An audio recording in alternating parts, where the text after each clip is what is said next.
Retired Sergeant Rubega Ibrahim wahoze mu ngabo z'abahoye u Rwanda RPA yasabiwe n'ubushinjacyaha igifungo cya burundu kubera ibyaha akurikiranweho bifitanye isano n'ibikorwa by'iterabwoba ndetse no kugambirira kugira nabi ubutegetsi bwo mu Rwanda yakoze ubwo yari mu mutwe wa P5, aho rero yakoranaga bya hafi na Ben Rutabana wahoze ari komiseri ushinzwe kongera ubushobozi mu mutwe w'iterabwoba wa Alliance Rwanda National Congress uyobowe na Bwana Kayumba Nyamwasa.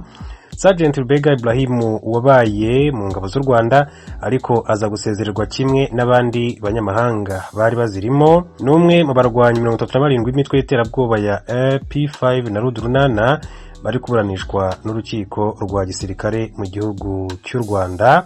Ubushinjacyaha bugaruka ku mateka ya Retired Sergeant Rubega Ibrahim bwagize buti uyu Sergeant Rubega Ibrahim yigeze kuba umusirikare mu ngabo z'u Rwanda icyo gihe zikiri APR cyangwa se RPA.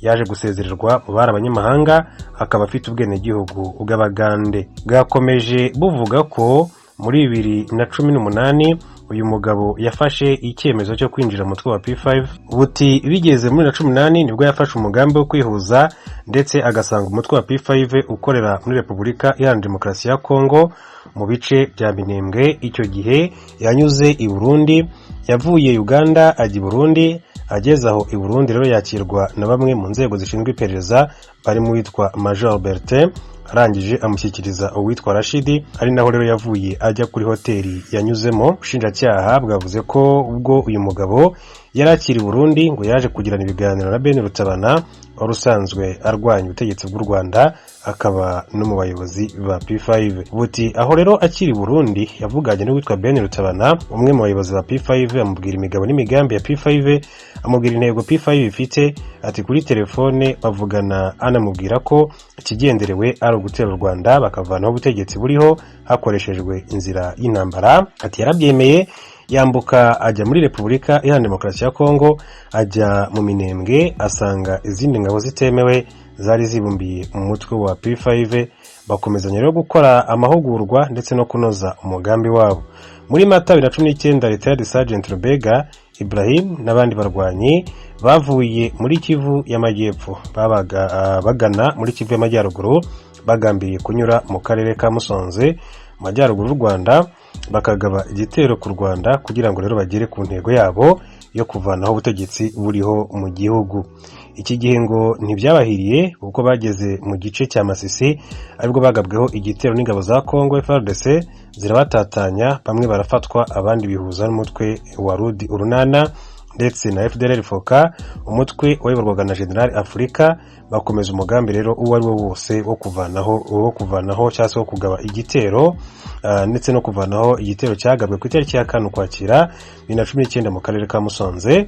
Ubushinjacyaha bwavuze ko bushingiye ku buremere bw'ibyaha Retired Sergeant Rubega Ibrahim akurikiranweho birimo kujya mu mutwe y'iterabwoba w'ingabo kandi utemewe, kujya mu mutwe w'abagizi ba nabi, kugira nabi ubutegetsi buriho ndetse no kubuhirika, iterabwoba n'icy'ubwicanyi, bumusabira gufungwa burundu. Retired Sergeant Rubega Ibrahim yavuze ko atigeze ava i Uganda afite intego yo kujya mu mitwe irwanya u Rwanda, ko ahubwo yagiye i Burundi muri gahunda yo kwakira imodoka. Uyu mugabo yakomeje avuga ko atemeranya n'ibyavuzwe n'ubushinjacyaha kuko ngo atigeze asezererwa mu gisirikare, ahubwo yavuyemo ku bushake bwe. Yavuze ko iyo aza kuba afite gahunda yo kujya mu nyeshyamba yari kuba yarabikoze mbere kuko yabanje kuba muri Kigali akora akazi gasanzwe, nyuma y'uko rero asezerewe mu gisirikare. Ati njyewe gahunda yamvanye mu rugo yari ubucuruzi, ntabwo nari ngiye kubonana n'abo basirikare. Abarwanyi uko bari 37 bafashwe mu bihe bitandukanye nyuma y'ibitero byagabwe ku Rwanda mu ntara Kivu y'Amajyaruguru mu karere ka Musanze, mu murenge wa Kinigi ndetse no Musanze, byakomerekeyemo abatari bake ndetse 15 hasiga ubuzima. Ni igitero abantu benshi cyane bazi cyagabwe n'abarwanyi ba P5 ndetse n'abandi bose bimbe mitwe itandukanye irimo Rudurunana, bivuga ko bahabwaga inkunga na Bwana Kayumba Nyamwasa urwanya ubutegetsi bw'u Rwanda, wigeze kuba umugaba mukuru w'ingabo z'igihugu cy'u Rwanda. Akaba rero yarafatanyije abandi kubera igihugu cy'u Rwanda, asaza gukurikiranwaho ibyaha bitandukanye biza gutuma atoroka igihugu cy'u Rwanda aca muri Uganda, aza gufashwa na Perezida Museveni kujya mu gihugu cya South Africa cyangwa se muri Afrika y'Epfo, ariko akaba yarakomeje ibikorwa byo kurwanya leta y'u Rwanda. Tuve kuri iyi nkuru turebe n'andi makuru atandukanye akomeje kugenda avuga. Inteko za leta ya Ethiopia ejo ku munsi wa gatatu zarigaruriye igisagara ca Lalibela mu buraruko bw'igihugu. Ibi byatangajwe n'ibiro by'umushikiranganje wa mbere Abiy Ahmed. Ico gisagara kiri mu ntara ya Amhara mu buraruko bwa Ethiopia, cari caguye mu minwe y'abagwanyi ba TPLF hamwe n'ababashikiye mu mezi ane aheze. Umuhari TPLF naco washotse uvuga ku byatangajwe na leta ya Ethiopia kwifatwa ry'ico gisagara Lalibela, hasanzwe hari n'ikibanza ceranda ku bakristo b'aba orthodoxe muri ico gihugu. Kuva aho umuhari TPLF utangarije ko wafashe ibice bitari bike mu ndwi iheze kandi kuri ko werekeza ku mugwa mukuru wa Ethiopia Addis Abeba, leta nayo yavuze ko yigaruriye ibisagara bito bito mu ntara za Afar na Amhara harimwo n'ico gisagara ca Lalibela. Tukiri muri Ethiopia nyene, umunyamabanga mukuru wa ONU Antonio Guterres yavuze ejo ku munsi wa gatatu ko indege hamwe n'ikamyo zitwara imfashanyo hagati y'imigwa mikuru Addis Abeba na Mekele mu ntara ya Tigre zongeye gukora ukuri kwamye. Guterres yabwiye abamenyeshamakuru ko afise inkuru nziza yuko amakamyo 157 yinjiye i Mekele ejo ku munsi wa gatatu.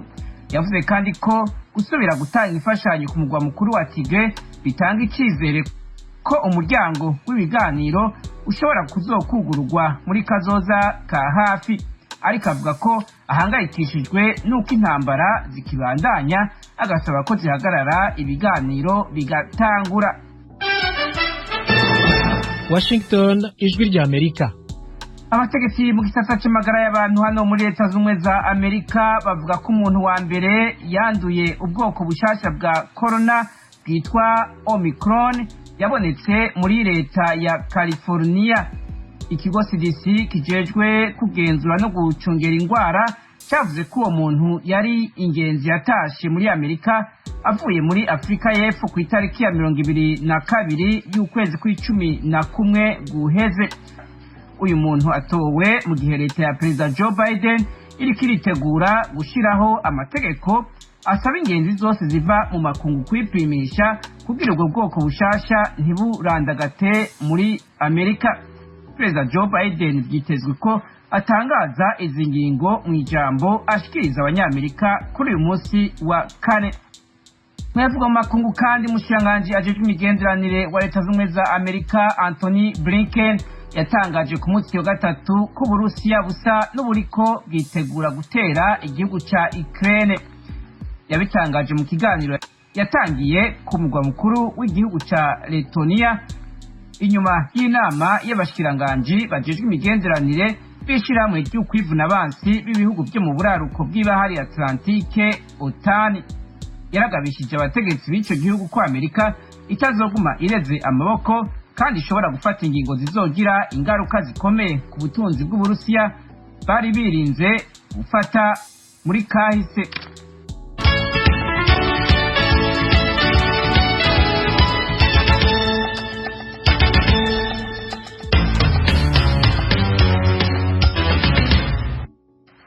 Ku mugabane wa Buraya kandi abadiplomate b'ubumwe bwa Buraya barumvikanye ejo ku munsi wa gatatu kongereza abantu hamwe n'ayandi mashirahamwe ku rutonde rw'abafatiwe ibihano muri Bielorusiya.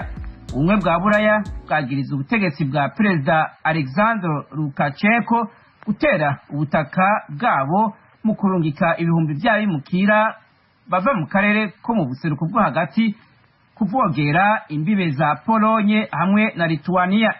Umwe mu bategetsi muri uyo muryango yavuze ko ibihano bishasha byafatiwe abandi bantu bashasha 17 hamwe n'abakompanyi 11. Ejo ku munsi wa gatatu nyene Leta Zunze za Amerika yavuze ko igiye nayo gutangaza ibindi bihano bishasha kuri Bielorusiya. Ubumwe bwa Buraya buza bwari bwarafatiye ibihano abantu 116 hamwe n'amashirahamwe harimwo na Perezida Lukashenko na babiri mu bahungu biwe bagirijwe guhohotera abanyagihugu bari mu myiyerekano yahakana ibyavuye mu matora yo mu 2020.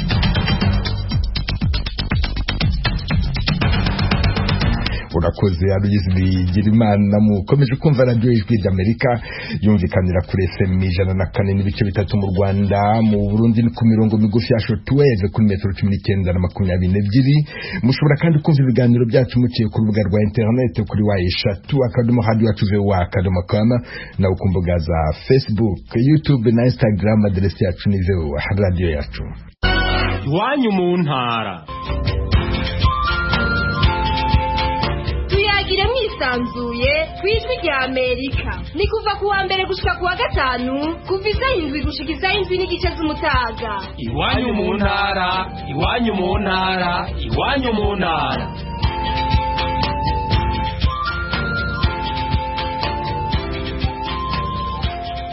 Mu Rwanda hateraniye inama y'abahagarariye imiryango itari ya leta bigira hamwe ibibazo by'imikoreshereze n'imicungire y'amarimbi rusange. Mu Rwanda hari amarimbi 1439 mu mirenge 323. Ni ikibazo kigarukwaho buri mwaka. Iyo nama irabera mu mujyi wa Kigali. Eric Bagira ubusa arayikurikiranye. Eric Bagira ubusa wiriweho. Wiriho neza nawe Venuste Nshimiyimana. None abateraniye muri iyo nama bagaragaje iki kuri icyo kibazo cy'amarimbi rusange? Venuste Nshimiyimana, nakubwira ko ubu ari ku nshuro ya 11 n'inama ngarukamwaka yiga ku bibazo by'amarimbi rusange. Icyo bagaragaza rero muri rusange ni uburyo cyangwa ubuke bw'amarimbi rusange mu gihugu hirya no hino, ndetse n'imikoreshereze yayo. Tugiye kuri ubwo buke, baravuga ko muri rusange muri buri kagari ka mu mirenge kagombye kuba karimo byibura irimbi rimwe, ariko ugeranije wenda nk'akarere ka Burera mu majyaruguru y'u Rwanda, baravuga ko bitewe n'ubwo buke ndetse bitewe n'imiterere ya buri karere, nko mu karere ka Burera baravuga ko harimo utugari 69. Muri utwo tugari 69 nkurumbara nkuru mu bushakashatsi bwakozwe n'umwe mu miryango iri kugaragaza iki kibazo cy'amarimbi rusange make, baravuga ko babonye irimbi rimwe mu karere kose. Ariko mu nkurumbara nkuru, mu nkurikije uko babivuze, umuyobozi kuri urwo rw'akarere numvise avuga utugari 5 ko ariho bafite amarimbi rusange. Hakabaho rero nanone ikibazo gikomeye ku gushyingura mu marimbi rusange. Amarimbi rusange ibiciro nabyo birahanitse kigeranije n'ubushobozi bw'umuturage. Nkakubwira ko ubu ngubu ibiciro bihagaze ku bihumbi hagati y'ibihumbi 70 kugura imva gusa aho bagomba gushyingura, n'ibihumbi 300. Bakavuga ko rero nacyo ni ikibazo. Hanze yo kuba ari ikibazo, hariho no kuba aho ngaho no gushyingura bitewe n'ubushobozi. Hariho abaturage bashobora kugira ibyago, bagira ibyago nkurikije ibyo bikubiye muri iyo nkurumbara nkuru, bakaba babihisha ubuyobozi cyangwa se bakagenda bucece, bakaba basaba ko bashyingura mu ngo zabo. Kandi gushyingura mu ngo zabo ukurikije uko itegeko rya 2013 rishyiraho amarimbi rusange ntabwo byemeye, kubera ko ugeranije n'uko bavuga ko umubare w'abaturage w'Abanyarwanda urushaho kugenda wiyongera umunsi ku wundi. Imibare yagiye itangwa n'ubutegetsi mu bihe bitandukanye, hari aho bagaragaza ko byibura abaturage bashobora kuvuka buri mwaka, bashobora gutura nk'akarere bafatiye ku karere ka Muhanga gashobora kuba kari gafite ibihumbi 300. Bakavuga ko rero ibyo nabyo kuba umuntu yashyingura iwe mu rugo bishobora kuba imbogamizi kubera bwa butaka bukeya, ubutaka